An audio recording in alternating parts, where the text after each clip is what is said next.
Y estos psicópatas integrados que están entre nosotros y que, bueno, nos has dado algunas pistas de cómo podríamos detectarles, ¿qué hace que den el salto a cometer el crimen, ¿no? El asesinato, lo que sea? O sea, ¿qué es lo que...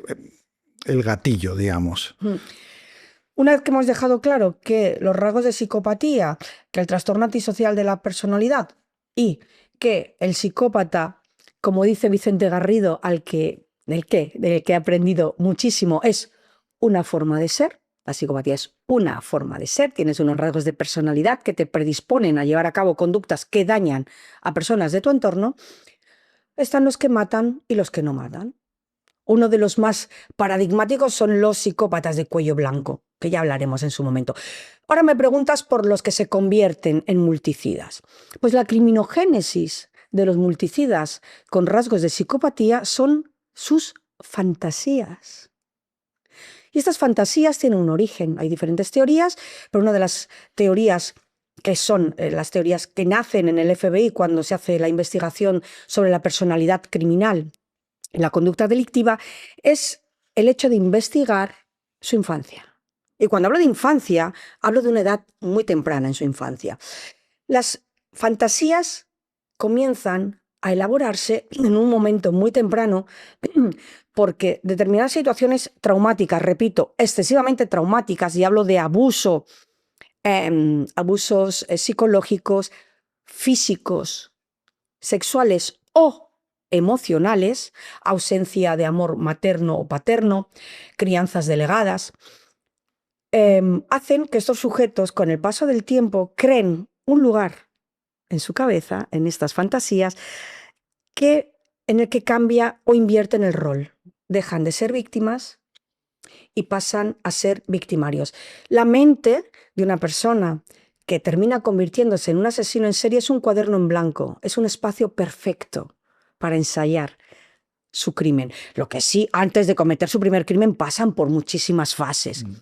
Pero en este lugar en blanco, en esta fantasía que ellos elaboran, que van recreando y que poco a poco van añadiendo más elementos según van creciendo, después llegan a la prepubertad, llegan a la adolescencia y llegan a esa juventud, han ido incluyendo muchísimos elementos hasta que dan ese salto. ¿Cuál es el elemento estresor que hacen que un sujeto que ha tenido estas fantasías, normalmente con contenido violento, sadismo, agresión sexual, violencia extrema contra una víctima, se terminen convirtiendo en un asesino multicida serial o en un asesino en serie?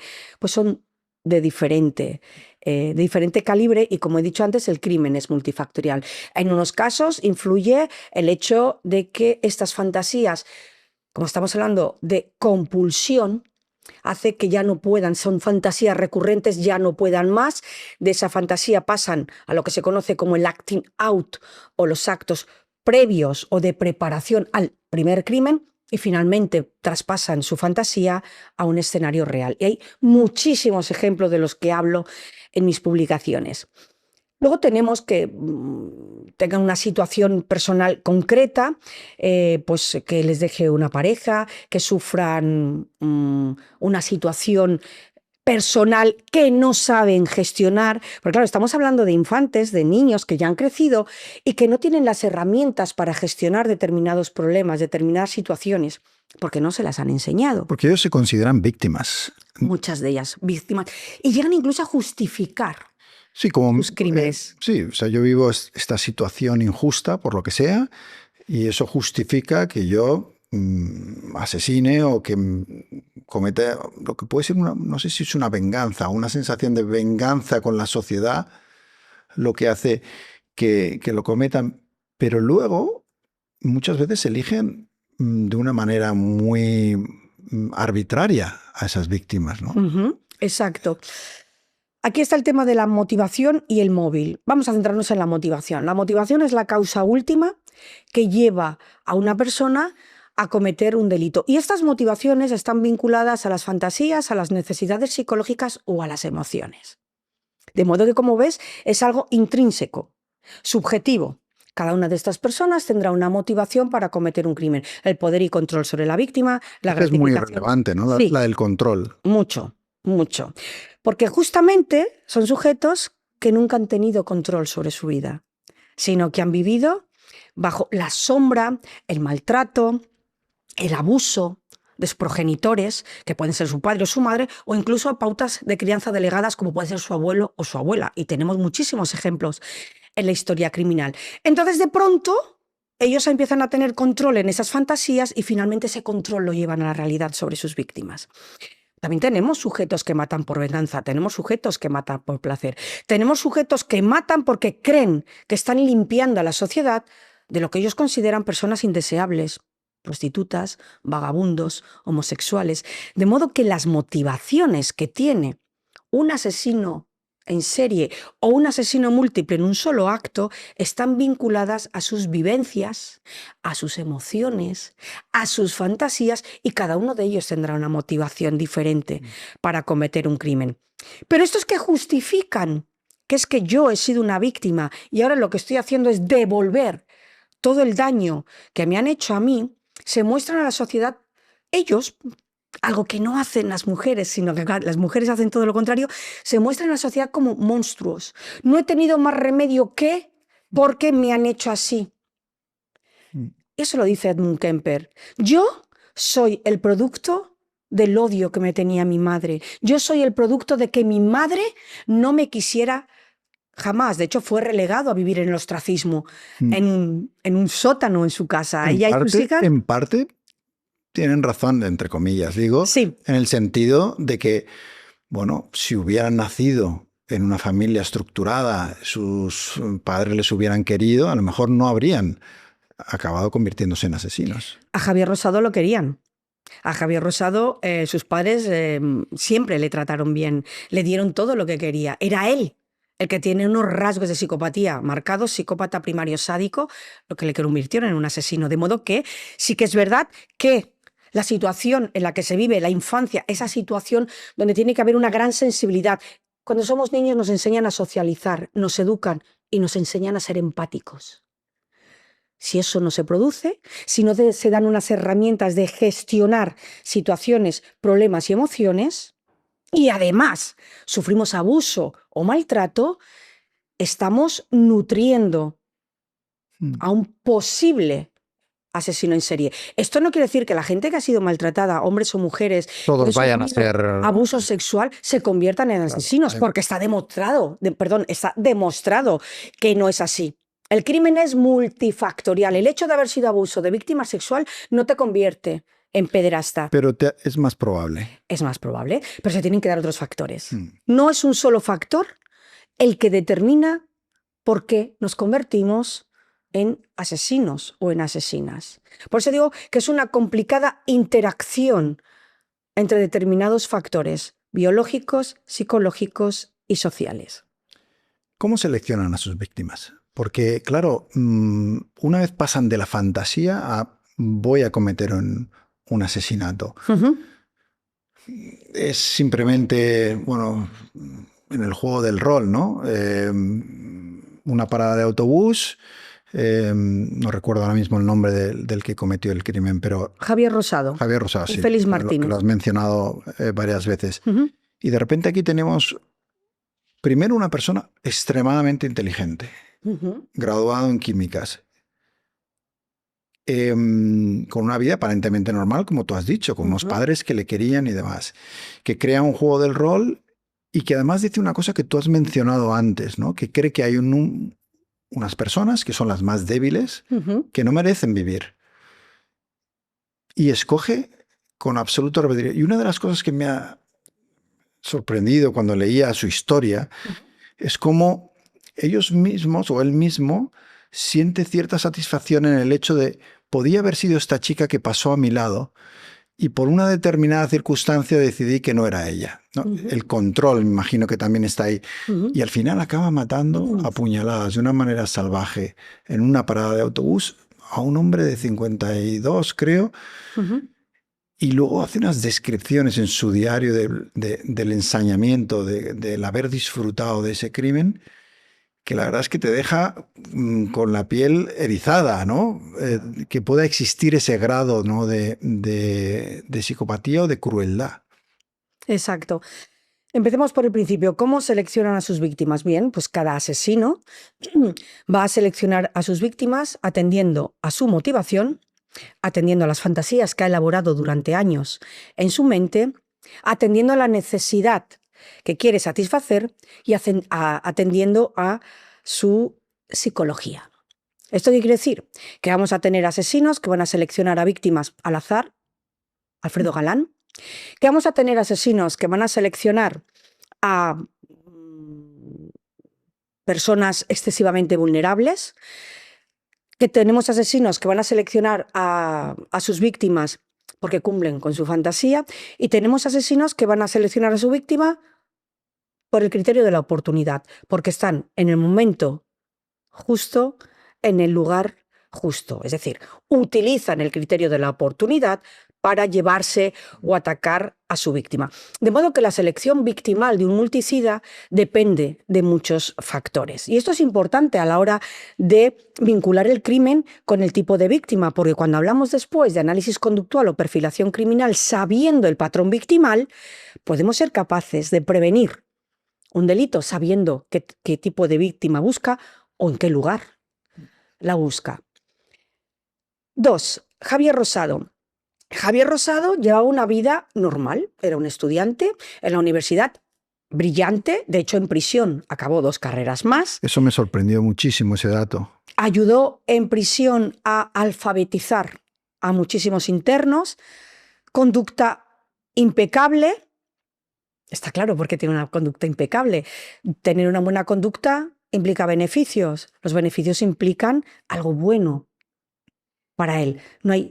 Estaba manipulando también. No hay ningún psicópata que yo conozca, de los que he investigado, que en prisión haya tenido un mal comportamiento. Al contrario, son proactivos, son los primeros en hacer cosas, son los primeros en presentarse voluntarios, porque esto tiene una respuesta positiva para ellos. No dejan que son de estos ser beneficios. lo que habían sido antes, ¿no? Correcto, son lo mismo, pero que en prisión. Pensemos que en prisión la compulsión de un asesino en serie está contenida.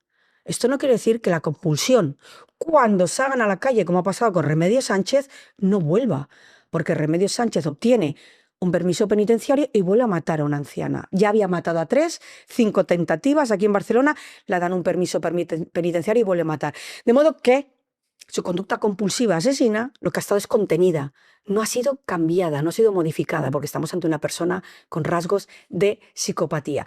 El caso de Javier Rosado es interesantísimo desde el punto de vista criminológico, desde el punto de vista del análisis conductual, porque él traspasa su fantasía a algo material. ¿Qué hace? Crea un juego de rol, que lo denomina la genealogía del asco. Y lo que él hace es considerar que hay determinadas personas que no deberían vivir en sociedad. Él considera que hay personas que no son útiles, considera que hay personas que deben ser eliminadas, y yo estoy aquí para eliminar a estas personas. Y ahí es lo que se denomina la motivación del misionero. Asesinos misioneros, ellos deciden quién es el que sobra en la sociedad. En el caso de Javier Rosado, cuando crea su juego de rol, tiene claro cuál va a ser su selección victimal.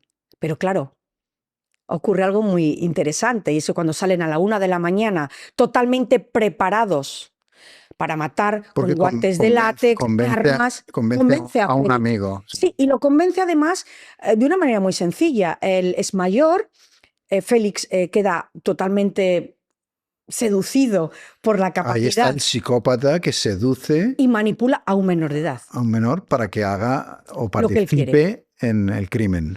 Claro, Félix también era una persona que le gustaban mucho los juegos de rol, igual que a Javier Rosado. Ellos iban a jugar mucho los fines de semana y le convence para pasar o crear un juego de rol en la realidad. Y Félix dice, yo te acompaño. ¿De acuerdo? Entonces pasa esa fantasía al papel, acting out, el acto previo al crimen. Crea un juego de rol y él tiene claro a quién quiere matar, pero claro, es un adolescente, un adolescente, ya tiene 21 años, me refiero a que es una persona que está en la universidad, que no tiene antecedentes penales y que no sabe como matar. No ha matado antes, claro. Todo está en su mapa mental, todo está aquí. No tiene claro a quién quiero matar y cómo. Pero no es tan fácil, tú no estás sentado en un banco como cuando se van al parque y esperas a que pase esta víctima. ¿Qué es lo que ocurre? Que sí, que empiezan a pasar víctimas apetecibles, él las llama presas constantemente en su diario, no las llama personas o víctimas, son presas. Yo soy el cazador, soy el gran depredador. Pero por determinadas circunstancias de oportunidad no puede acceder a atrapar a esas personas y matarlas. Finalmente, cansado, hastiado e incluso enfadado, dice a Félix, vamos a matar ya a la primera persona con la que nos encontremos, que lamentablemente es su víctima, Carlos Moreno, en una estación de autobús en Manoteras. Y a partir de ahí, todo lo que él ha creado en su mente lo pasa a la realidad. A la acción. Exacto. Aquí tenemos esta gran conexión entre las fantasías de Félix Rosado que plasma en papel y la acción. Es un crimen terrible, violentísimo, cruel, que después describe detalladamente, y no es el único, hay muchos asesinos en serie con diarios previos al crimen o posterior al crimen donde cuentan qué ha pasado. Era su gran ¿Es logro. una manera de revivir el placer del asesinato o qué es lo que les hace evaluar? Claro, Javier Rosado escribe describiendo a la víctima, ¿no? Y las puñaladas que están, lo que tarda en morir un idiota, llega a decir, ¿no? Esta frase es cruel, muy cruel. Muy cruel. ¿A qué se está refiriendo con esta frase que aparece textualmente en el diario de Javier Rosado que escribe post-mortem, después de asesinar a su víctima? Lo que está diciendo es que cuando él recrea el crimen en su cabeza, cree que lo va a matar de modo rápido. Pero claro, Javier Rosado tiene un rasgo muy interesante en su personalidad que le hace convertirse en un asesino sádico. Y es que él, en su mente, recrea un crimen y dura un tiempo. O sea, en tu mente tú puedes hacer lo que quieras. Es decir, las fantasías no son punibles. Lo que se castiga son los actos. Entonces, en su mente, él recrea un crimen y dura un tiempo. Cuando él llega a la realidad, como muchas de las heridas que empiezan a infligir a la víctima no son en lugares letales, a él lo que le da rabia es que no se cumpla. No es tan perfecto como lo ha ideado. O sea, ¿por qué tarda tanto en morir si en mi recreación mental ha muerto mucho antes? Bueno, porque estáis atacando a la persona en lugares no vitales. Entonces, cuando él empieza a darse cuenta de que la víctima está sufriendo, es cuando realmente ese rasgo de sadismo se manifiesta en Javier Rosado y por eso lo describe con tanto detalle, porque siente placer con lo que está haciendo. El sadismo es una conducta, una parafilia patológica o clínica, cuando es la única forma que tienes de obtener placer. Ojo, otra cosa es el sadismo consentido. De modo que cuando él empieza a hacer todas las conductas que hace sobre la víctima y se siente gratificado sexualmente, continúa y continúa. De hecho, en el diario dice, el gran peligro era yo, el cuchillo más grande lo llevaba yo. Hay un narcisismo a la hora de explicar el crimen brutal. Y no olvidemos, David, que cuando hablamos de sadismo, las conductas se tienen que perpetrar o llevar a cabo con la víctima consciente. Una víctima muerta o inconsciente no podemos hablar de sadismo, porque lo que provoca placer a un sádico es infligir dolor a una persona consciente y con vida.